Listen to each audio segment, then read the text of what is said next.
Welcome back to the show. Welcome back. Before we get started, let's check in with Becky and make sure she's enjoying the...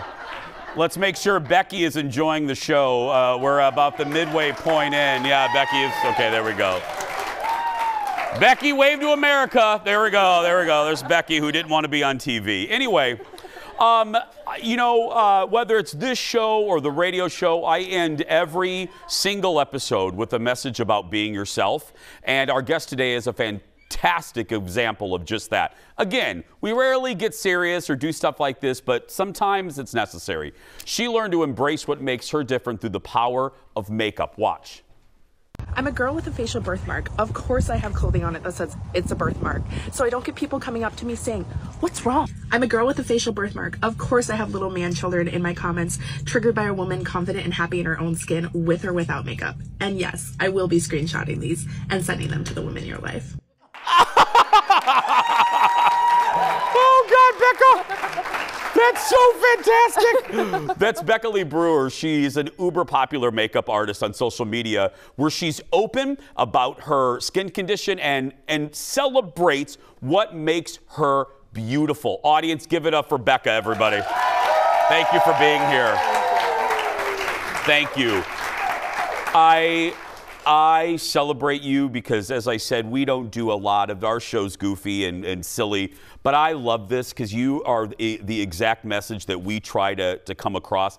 But it hasn't been easy, or has it for you?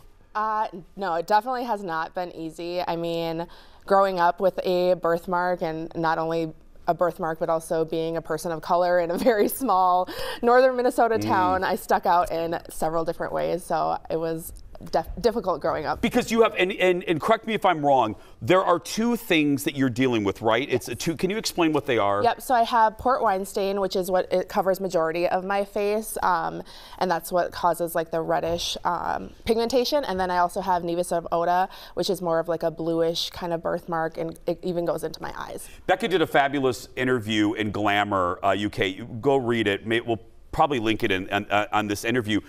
You talked about when there was a catalyst moment of your life where you thought to yourself, you know what, I'm going to stop kind of beating myself up. What was that moment like for you, and when did it happen, or what era did it happen?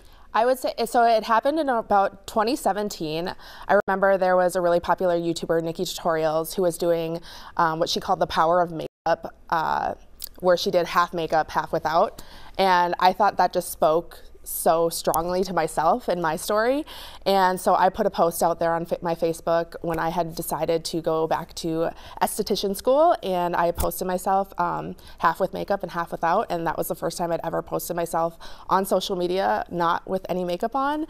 And for me, it was just such a positive experience, just seeing the feedback from my friends and family on that. Can I ask you, because it may not be a birthmark, it may be something else. This era, I don't know how kids do it. I really don't. It was horrible for It was horrible for me growing up as gay in the 80s and 90s in Indiana. I didn't, and it would stop at 2 because of school. But now it's 24 hours of social media. What do you say to kids? Because you still get the hate. We're not going to paint a rosy picture. No. You still get haters online. What do you say? Because I know there's a teenager watching right now, or a tween that gets online hate. What would you say to them to help them flush out the negative and focus on the positive and not be defined by others' value of themselves? I've just really come to learn that if you're not somebody I love and care about, then your opinion really doesn't matter. And at the end, yeah, I think that's the biggest thing for me, for sure. Make a list, and if you are not on that list, it doesn't really matter. Nope. They ain't paying your bills. Exactly. Yeah, that's the thing. Okay, did you screenshot? Oh, I have done that several times. Have you? Oh, I have. Because if you missed it, can you explain what you said there? I said I get a lot of nasty comments, more specifically usually from men, and I will screenshot them and send them to women in their lives. And I'm like, it's all fun and games when you think you're anonymous, right? And then as soon as you're held accountable to the people in your actual life, it's not so funny anymore. No. Do you really? Is it a lot? Because we were just having this conversation with Aaron Schwab in the audience and I.